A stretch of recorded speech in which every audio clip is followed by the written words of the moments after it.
আসসালামু আলাইকুম। হিসাব নিকাশের জন্য মাইক্রোসফট কর্পোরেশনের ডেভেলপকৃত এমএস অফিস প্যাকেজ সফটওয়্যারের অন্তর্ভুক্ত একটি স্প্রেডশিট অ্যাপ্লিকেশন প্রোগ্রাম।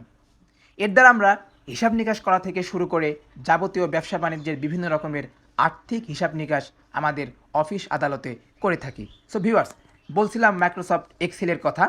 তো এই এক্সেল দিয়ে আমরা অনেক সময় আমাদের দৈনন্দিন জীবনে হিসাব নিকাশ করা থেকে শুরু করে অফিস আদালতের বিভিন্ন রকম কাজে আমরা এই এক্সেল ব্যবহার করে থাকি। তো এর আগের ভিডিও অর্থাৎ পার্ট 1 আপনাদেরকে বলেছিলাম যে মাইক্রোসফট এক্সেল কাকে বলে। সো আজকে পার্ট 2, এই পার্ট 2তে আপনাদেরকে দেখাবো মাইক্রোসফট এক্সেলের A to Z process. Then এটা পার্ট বাই পার্ট আমি আপনাদেরকে পুরো প্রসেসটা দেখাবো। তো ভিডিওটি শুরু করার আগে বলে নিই, এরকম ইন্টারেস্টিং ভিডিও প্রত্যেক দিনই আমাদের চ্যানেলে আপলোড করা হয়। আপনারা অবশ্যই আমাদের চ্যানেলটি সাবস্ক্রাইব করে রেখে দিবেন যাতে পরবর্তী নেক্সট ভিডিও আপলোড হওয়ার পরে সর্বপ্রথম আপনারা দেখতে পারেন।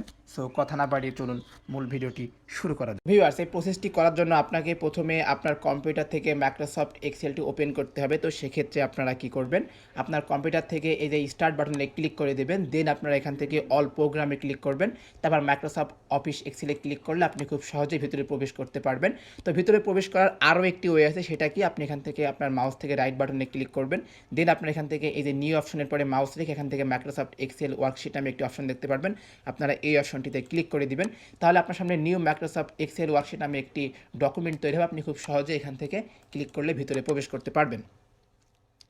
সো ভিতরে প্রবেশ করলে আপনাদের সামনে এরকম একটি ইন্টারফেস তারা দেখাবে। এই ইন্টারফেসটিকে পুরো বলা হয় ওয়ার্কবুক। আসলে ওয়ার্কবুক কাকে বলে সেটা আমরা প্রথমে জেনে নিই। মাইক্রোসফট এক্সেল ডকুমেন্টকেই বলা হয় হচ্ছে ওয়ার্কবুক। যখন প্রোগ্রাম আমরা রান করে থাকি তখন আমাদের সামনে একটি খালি ওয়ার্কবুক কাজের জন্য প্রস্তুত থাকে। এই ওয়ার্কবুকে এক বা একাধিক ওয়ার্কশিট থাকতে পারে।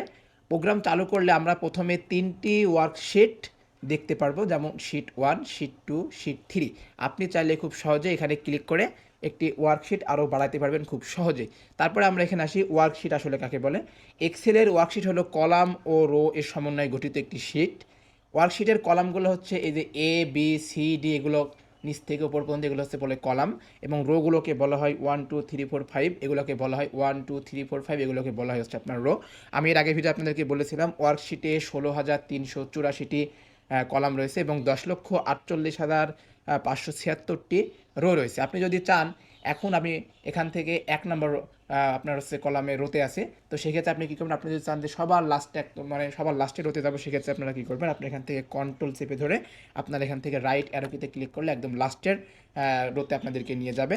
তো সেক্ষেত্রে আপনি যদি চান যে আমি আবার প্রথমে চলে আসবো, সেক্ষেত্রে কী করবেন, কন্ট্রোল প্রেস করবেন। দেন আপনার এখান থেকে লেফট অ্যারোকিতে ক্লিক করলে আপনি খুব সহজে আবার প্রথমের দিকে চলে আসতে পারবেন। তারপর আপনি যদি চান যে আমি একদম লাস্টের কলামে যাব, সেক্ষেত্রে আপনারা কী করবেন, আপনার কন্ট্রোল চেপে ধরে এখান থেকে ডাউন অ্যারোকে ক্লিক করবেন, একদম লাস্টে আপনাদেরকে নিয়ে চলে যাবে। তো এখন আপনি যদি প্রথমে আসতে চান, সেক্ষেত্রে কী করবেন, আবার কন্ট্রোল আচ্ছা আপে ক্লিক করলে আপনাকে আবার প্রথমের দিকে তারা নিয়ে যাবে। শুন, এখন আপনি কাজ করার সময় যদি চান যেটাকে জুম করতে, সেক্ষেত্রে আপনারা কী করবেন, এখান থেকে এই যে জুম জুম নামে একটি অপশন আছে নিচের দিকে, এখানে প্লাস এবং মাইনাস অপশন আছে। আপনারা যদি প্লাস অপশনে ক্লিক করেন তাহলে এটা জুম হবে, এবং যদি মাইনাস অপশনে ক্লিক করেন তাহলে এটা কী হবে, আপনি এখানে জুম আউট হবে। তো আপনি আপনার কাজের সুবিধার্থে যেটুকু করতে চান সেক্ষেত্রে এখান থেকে খুব সহজে আপনি করে নেবেন। সো এখন আসি আমি মাইক্রোসফট এক্সেলের ফর্মুলা বার কাকে বলে। এখান থেকে যদি আপনি এই যে উপরে এটি দেখতে পাচ্ছেন, একে বলা হয় ফর্মুলা বার, এই খালি জায়গাটাকে। আর এটাকে বলা হয় হচ্ছে আপনার নেম বক্স। আপনি যদি আপনার মাউসকে এই যে এখানে 2 নম্বর রোতে রাখেন, তাহলে এখানে কী দেখাবে, এই A, এখানে 2। আপনি যদি এখানে রাখেন তাহলে কী দেখাবে, এখানে B, এখানে 2। আপনি মাউসটা যেখানে রাখবেন খুব সহজে আপনাকে সেখান থেকে এটাই দেখাবে। সো আমি এখন আসি যে মাইক্রোসফট এক্সেল আপনি যোগ বিয়োগের কাজ করবেন কীভাবে। আপনি যদি এখান থেকে কিছু সংখ্যা লেখেন, তো সেক্ষেত্রে আপনারা কী দেখতে পারবো, ওকে, আমি এখান থেকে 3টি সংখ্যা লিখলাম। সো আমি চাচ্ছি এখন থেকে এই 3টাকে যোগ করতে। সেক্ষেত্রে আপনারা কী করবো, আপনি এখান থেকে এই ইকুয়াল, প্রথমে ইকুয়াল যোগ করার ক্ষেত্রে প্রথমে আপনারা ইকুয়ালটি দেবেন। তারপর আপনি কোন 3টি যোগ করতে চাচ্ছেন সেই 3টি এখান থেকে সিলেক্ট করবেন। সেক্ষেত্রে আপনারা কী করবেন, আপনারা এখানে যদি ক্লিক করেন তাহলে দেখতে পাচ্ছেন যে ইকুয়ালের পরে A1 নামে একটি অপশন আসছে। তারপরে আপনি যেহেতু এটাকে যোগ করব, সেক্ষেত্রে আমার এখান মাদার থেকে আমি এখান থেকে প্লাস অপশনে ক্লিক করব। তারপরে এখান থেকে আমি আবার এই ঘরটিকে যোগ করবো, একসাথে 3টা করবো, এখানে ক্লিক করব। দেন আমি আবার এখান থেকে প্লাস অপশনে ক্লিক করে আবার এটিকে সিলেক্ট করে তারপর আমি এখান থেকে ইন্টার বাটনে প্রেস করলে খুব সহজে আমি এটাকে যোগ করতে পারবো। আপনি যদি চান যে এই পদ্ধতি না করে অন্যভাবে করবো, সেক্ষেত্রে কী করবেন, আপনারা এটাকে সিলেক্ট করে নেবেন। দেন এই পাশে একটি অপশন আপনারা দেখতে পারবেন, এটার নাম হচ্ছে অটোসাম। অটোসামে ক্লিক করলে খুব সহজে আপনারা এখান থেকে এটাকে যোগ করতে পারবেন। সো বিয়োগ করতে পারবেন একই নিয়মে, আপনারা ইকুয়াল দেবেন, দেন সংখ্যাটা লিখবেন, তারপর আপনার এখান থেকে মাইনাস অপশন দিয়ে তারপরে এখানে কোন সংখ্যাটা মাইনাস করতেছেন সেটা দেওয়ার পরে ইন্টার বাটনে প্রেস করলে আপনারা খুব সহজে এখান থেকে মাইনাস করতে পারবেন। তারপর আমি এখান থেকে আপনাদেরকে দেখাই, আমি যদি এখান থেকে কিছু অটো প্রসেস আছে যেগুলো খুব সহজে আপনারা এক্সেলে করতে পারবেন। যেমন আমি যদি এখান থেকে সাপ্তাহিক নাম লিখি, যেমন স্যাটারডে, ওকে এটা লিখলাম। লেখার পরে যদি আমি এখান থেকে এটাকে নিয়ে এসে টেনে নিয়ে চলে আসি, সেক্ষেত্রে স্যাটারডে, সানডে, মন্ডে, টুইসডে এগুলো আপনি খুব সহজে এখান থেকে করতে পারবেন, আপনাকে পরবর্তীতে আর কষ্ট করে লেখা লাগবে না। তারপর আপনি যদি চান এখান থেকে আপনার মাসের নাম লিখতে, তো সেক্ষেত্রে আপনারা কী দেখতে পারবেন, যেমন আমি এখানে লিখলাম জানুয়ারি, দেন আমি এখান থেকে এটাকে ধরে টেনে নিচের দিকে নিয়ে চলে আসবো।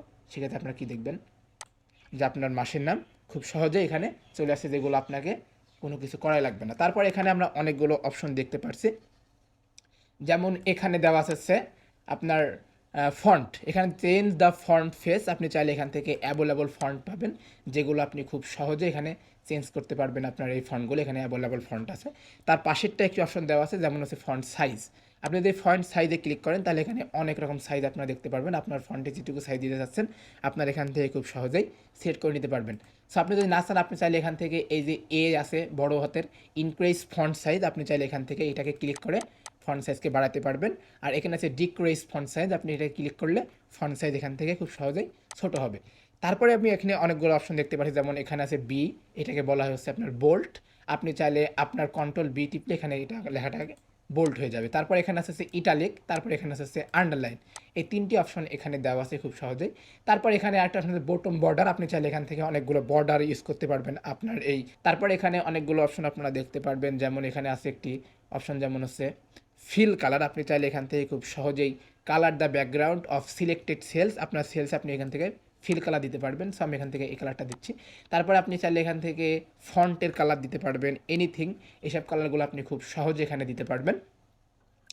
সো তারপরে আপনি যদি চান যে এখান থেকে এই লেখাটাকে আমি মিডিলে নিয়ে আসবো, সেক্ষেত্রে আপনারা কী করবেন, এখানে আপনার তিনটি অপশন দেখতে পারবেন, যেমন অ্যালাইন টেক্সট লেফট, এটা দিলে লেফটে চলে যাবে। তারপর আছে অ্যালাইন টেক্সট মিডল, এখানে যদি আপনি দেন আপনার লেখাটা মিডলে চলে আসবে। তারপর এখানে আছে অ্যালাইন টেক্সট রাইট, আপনি যদি এটাকে ক্লিক করেন তো আপনার লেখাটা খুব সহজে রাইটে চলে আসবে। সো এখানে অনেকগুলো অপশন আছে, যেমন এখানে আছে কাট, আপনি চাইলে লেখাটা খুব সহজে কাটতে পারবেন এখান থেকে। তারপরে কপি, তারপরে ফরম্যাট পেইন্টার, এখান থেকে আপনি পেস্ট করতে পারবেন।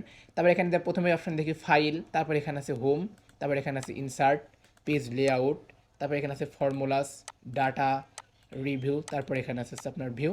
আপনি এগুলো আমি এনিথিং ভিডিও, যেগুলো আমি আপনাদেরকে পার্ট বাই পার্ট খুব সহজে আমি মাইক্রোসফট এক্সেল নিয়ে শেখাবো।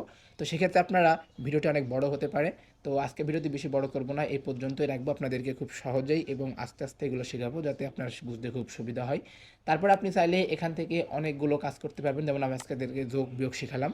তারপর আপনি চাইলে এখান থেকে গুণ ভাগ খুব সহজেই করতে পারবেন।